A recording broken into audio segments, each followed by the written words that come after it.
Hello, everyone, and peace of Christ to all of you.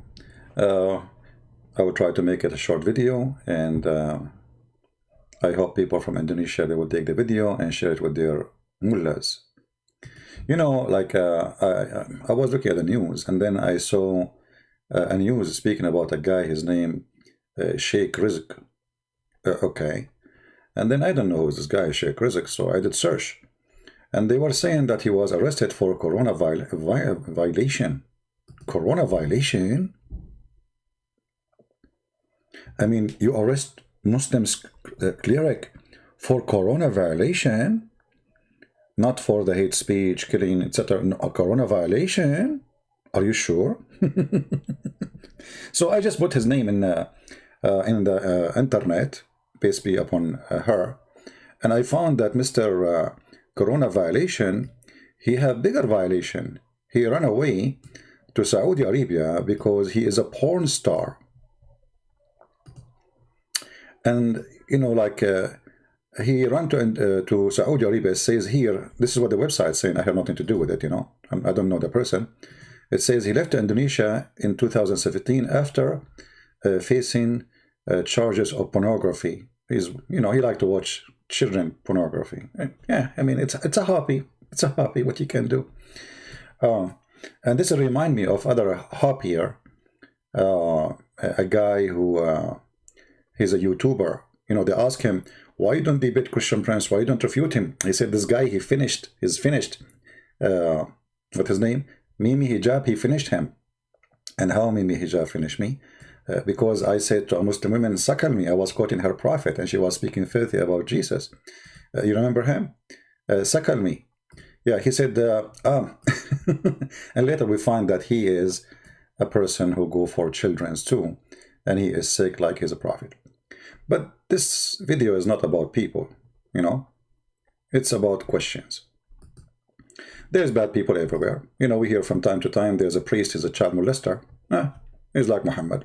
You know, from their fruits you shall know them. But we knew that Muhammad, he have a thing for children's, and he is a sick person.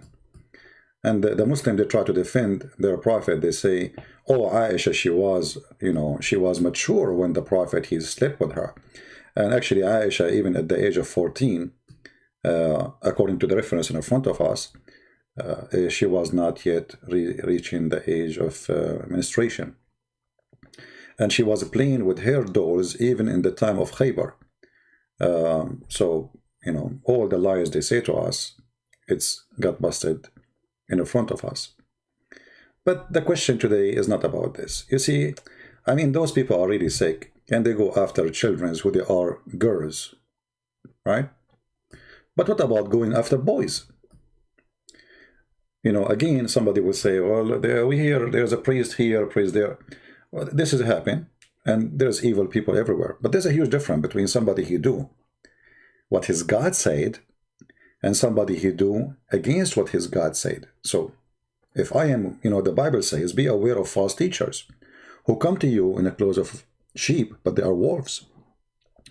So the Bible warns us about those fraud people, regardless of their religion. You know, they can be priests, they can be sheikh, but how you can be a prophet, yet you are a child molester? That is a good question. How you can be a God, yet you promise little boys in the heaven, and those boys in the heaven, they are described in a very, very, you know, I don't know what to say. Let us read the translation. This is the Muslim translation, not my translation. I have nothing to do with it, as you see. And actually, we can switch to the Indonesian translation, which I do not know. But, you know, my Indonesian language is very good, you know. So it says here that those are young male, and they are very, very, very good looking. And by the way, the translation here is very funny. I mean, it's really stupid. Well guarded. As per well guarded. I mean, why the children, who they are boys, who they are supposedly serving, doesn't say, by the way, it doesn't say in the verse anything about serving, you know.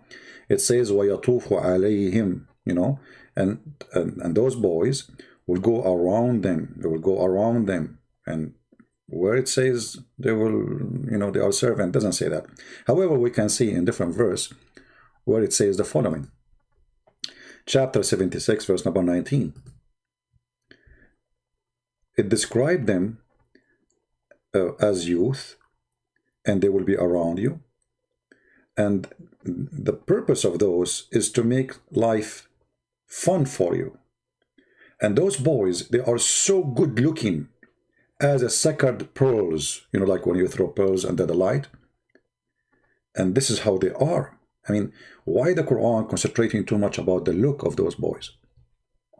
The Muslims, they say to us, all those are servant, and do you like to have ugly servants? But the question is, why the Quran replace servants from girls to boys? I mean, which one is better for you, as long as you are caring for the looking? Which one is better to serve you? A female slave or a little boy? He looked like pearls, so white. Isn't this a question? So as long as those guys are expert with porn and pornography when it's come to children's, like Sheikh Riziq, peace be upon him, is a good guy. Can Sheikh Riziq explain to us why Allah here replace a female servant by a boy servant? And if the Muslim, they say that the servant should be good looking, why the good looking have to be a good looking for a boy?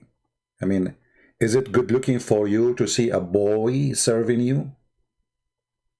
You see, I'm just telling you what Muslim they say. Don't you want to have a good looking servant? Okay, why he is a boy?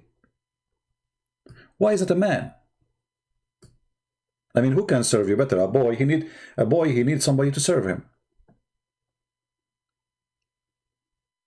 The boy himself, he need a mommy, he need a daddy, he need a nanny. How a boy he can serve you? So obviously this is not about boy, otherwise the look will not be very important. So the God of Islam, and we challenge Riziq, who is facing charges of pornography with the children's, and the other guy who is, the guy who looked like a beast, to tell us, and all the Muslims, it doesn't matter who you are, why those boys are really different, If you remember, once I asked a Muhammadan, the Muslim, they believe that everything is forbidden in earth is not forbidden in heaven. Everything is forbidden. By the way, watch your language, otherwise we will block you, or I will disable the chat. You know what, let me disable the chat for the benefit. Because I know people will abuse the chat. That's better. You like to stay, you can stay. You like to leave, you can leave. So those boys who will be in the heaven, are the Muslims forbidden from having sex with them? I will make you hear the answer from Muslims. Always actually, Muslims, they call me and supposedly want to prove me wrong. So we have Muslims who called us before, and as long as I don't have a Muslim now to explain to you, what about we hear what Muslim they said to us previously about heaven of Allah?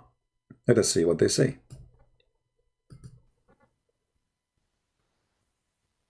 Huh?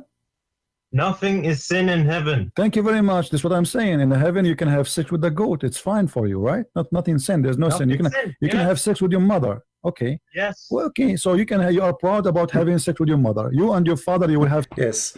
Yes. Nothing sin in heaven. Yes. Nothing sin in heaven. Yes. You can have sex with your daughter. Yes. You can have sex with your mother. Yes. You can have sex with a goat. Yes. For nothing sin in heaven. Understanding the mentality of Muslims about nothing is sin in heaven. The goat, it's fine for you, right? Nothing sin. There's no sin. You can have sex with your mother. Okay. Yes. Well, I want you to listen to this conversation and you tell me what do you think. Okay, I'm not trying to. Listen carefully. Huh? Nothing is sin in heaven. Thank you very much. That's what I'm saying. In the heaven, you can have sex with the goat. It's fine for you, right? Nothing sin. There's no sin. You can have sex with your mother. Okay. Yes. Well, okay. So you are proud about having sex with your mother. You and your father, you will have sex with the same woman, which is your mother.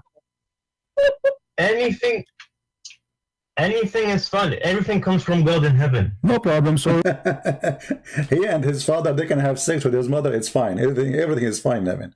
Everything is fine. And that's what they believe. There is tons of fatwas saying that what is forbidden in earth is not forbidden in heaven. And actually, Muhammad, he gave many examples. As an example, if you wear silk in earth, you don't wear it in heaven. If you drink wine in earth, you don't drink it in heaven. If you have sex with the children in earth, same will happen in heaven. You should have it in heaven. All those things you should wait until you go to heaven. So heaven of Islam is a heaven of lust. Anything you could not do in earth, you will have it in heaven. From drinking, sexuality, little boys having sex with men. You know, if you remember that there's a hadith where it says that in the heaven there is a market. And this market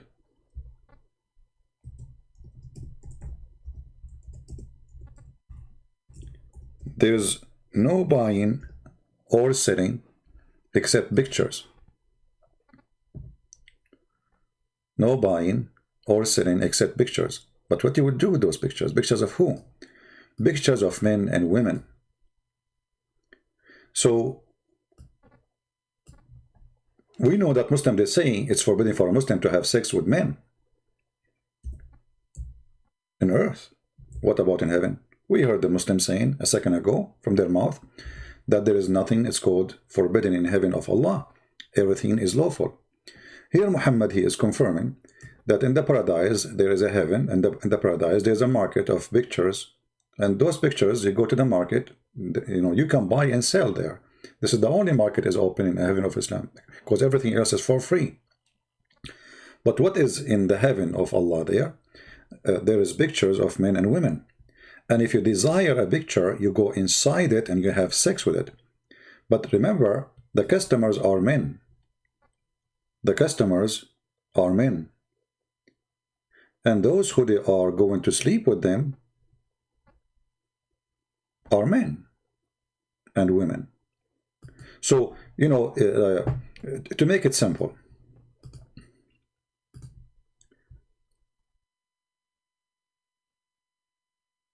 to explain it,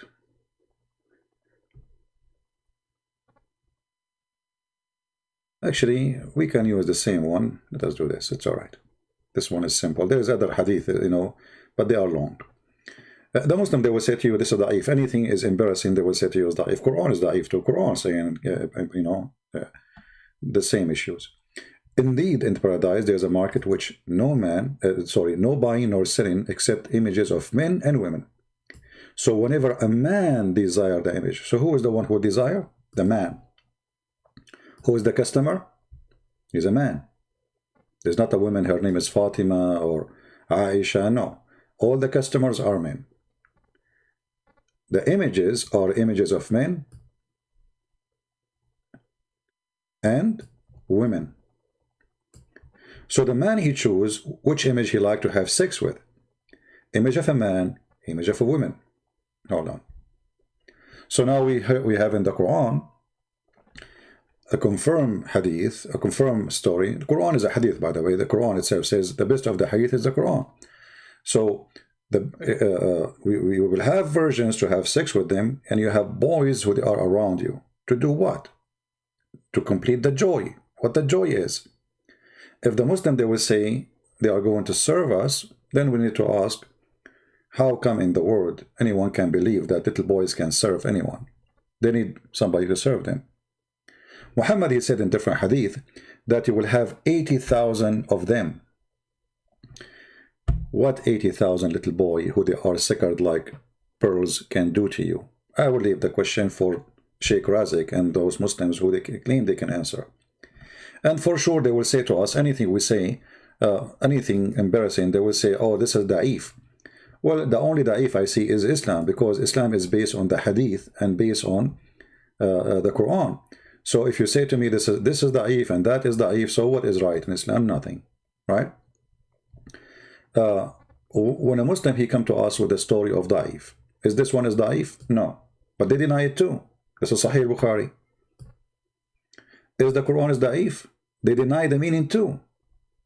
You see, when the Quran says that they are like pearls and they are like sacred pearls, what, I mean, okay, what about you say they are boys?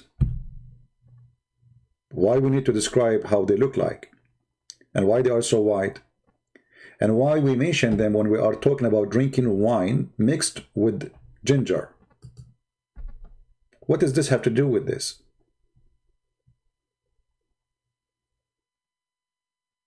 Simply, that will complete the party.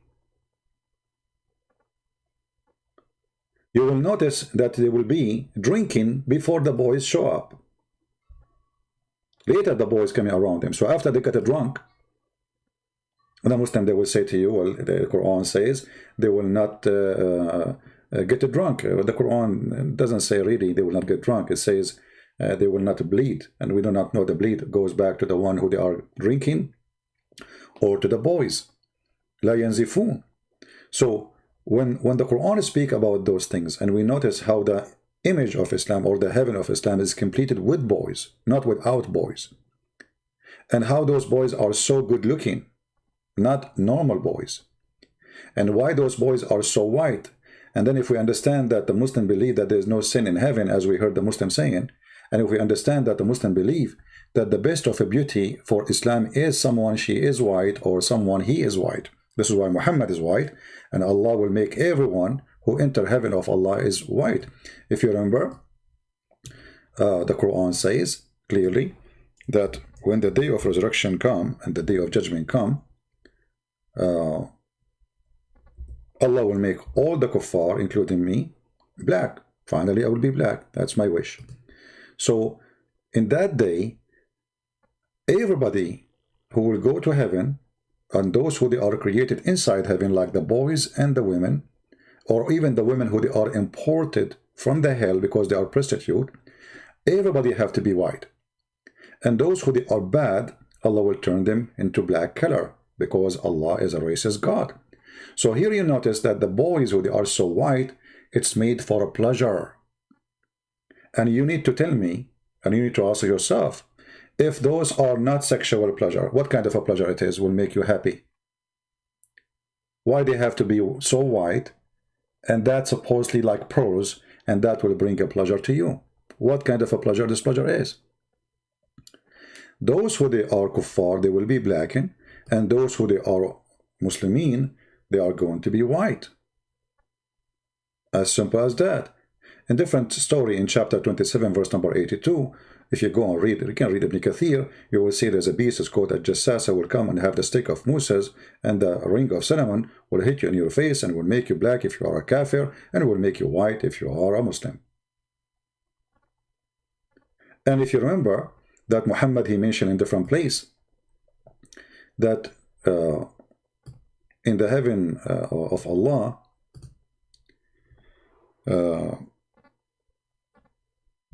Allah will give you women who their private part, he will give you a private part which will never go limp.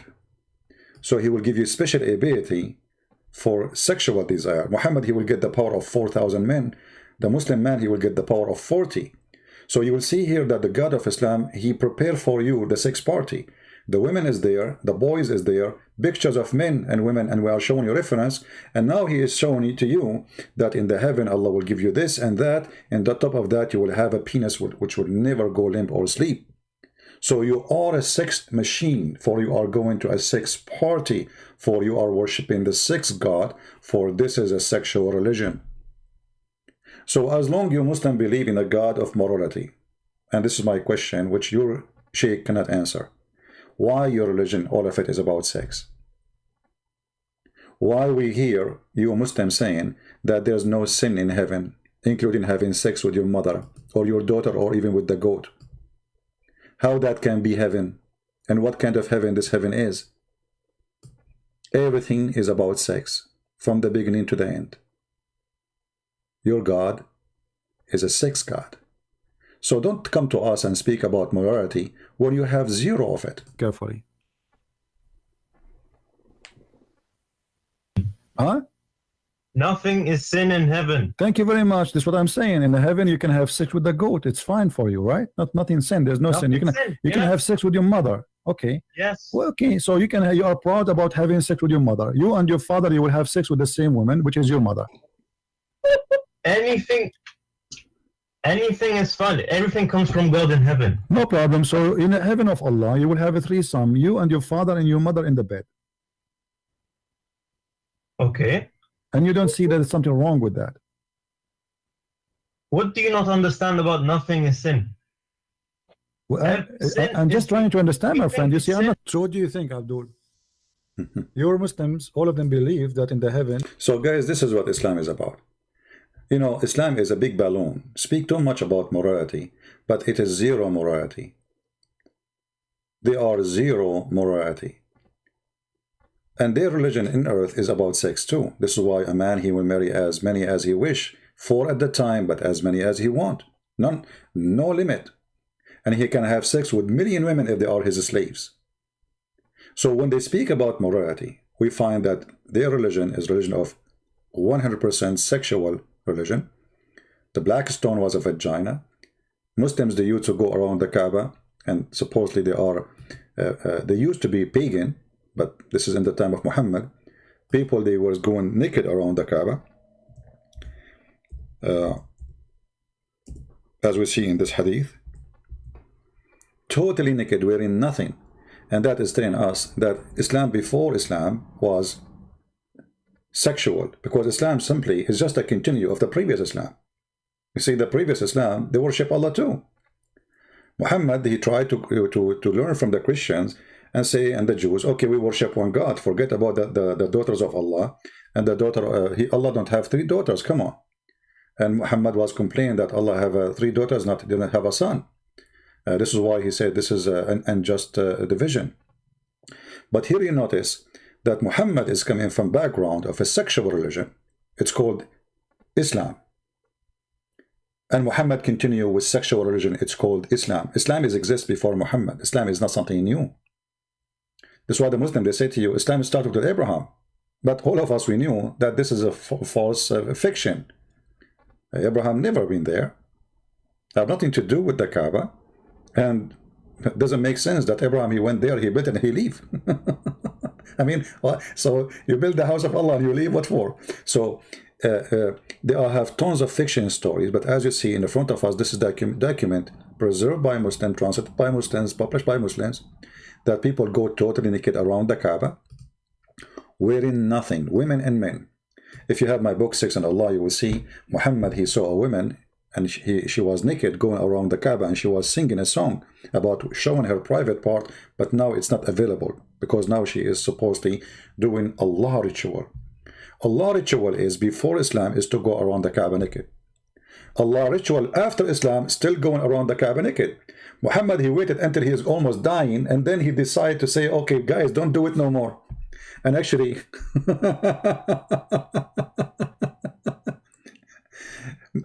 many they say it's not even him who forbid it, you know. So the sexual religion is nothing but a continued sex journey, fantasy, for the one who looking for fancy, sick-minded, no limitation, sex with boys, sex with little girls, sex with your mother, sex with your daughter, sex with everybody, sex with men, as we showed you the reference. And then we find that people, they say to us, Islam is a moral religion. But in the same time, we find in heaven that the wine which is forbidden here is there, the women is forbidden here, is there, the little girls are forbidden here. Actually, little girls are not forbidden here. Muhammad, he married girls, they are, you know, little tiny ones. Even he wish to have a child. She is not even an infant. And he said, if she became older, I will have her. So Muhammad make it clear that what is forbidden now, there's something you desire now. I gave you a lot of opportunity, but there is things are not like you cannot do it now. Muhammad, he got sick, he was dying, he can't drink wine no more. He used to drink 4 days a week. The Muslims, they used to be drunk all the time. Even there's a verse in the Quran saying, don't pray when you are drunk. Why? Because people, they start making fun of the Muslims for they are drunk when they are praying. And the Muslim, they say to you, Muhammad, he forbid it step by step, because he could not forbid them right away, for they are a drunk nation. But you will notice he did not forbid it here. He just said, don't come to the drinking when you are drunk. Don't come to the prayer when you are drunk. So we are talking about a messed up society. And the messed up society in Muhammad, in order to make them disciplined for him. So they cannot go for war and they are drunk nation. He wants warriors. He don't want people to go drunk. So you want to go for war for me? I cannot drink no more. I'm sick. I'm dying. So stop drinking. What I forbid you to do here, I will give it to you there. You want wine? You love wine, don't you? No problem. The one who stopped drinking here, he will drink it in heaven. Anything I forbid you from doing it here, you will do it in heaven. So let us make it clear. The heaven of Allah is the free zone of sex and desire. How that can be from God? Thank you very much for listening. Download the video, share it with your friend, and give it to your Sheikh Abdul, who don't dare to debate me, and they are busy watching porn of children's, as usual. God bless you. Thank you very much. And this is your brother Christian Prince, sharing some little time with you, people of Indonesia. God bless you all. And if you're Indonesian Muslim, don't forget to download my videos, my books for free, made for you in your language, as a gift from me to you, Muslim Indonesian and Christian Indonesian, because we love you, we don't hate you, we don't teach hate, and we encourage all the Christian in Indonesia to love the Muslims in Indonesia, for you are one nation, and Islam divide you. But the Lord will make us, God is willing, will make us united again. Thank you, God bless you, and see you again soon. Take care.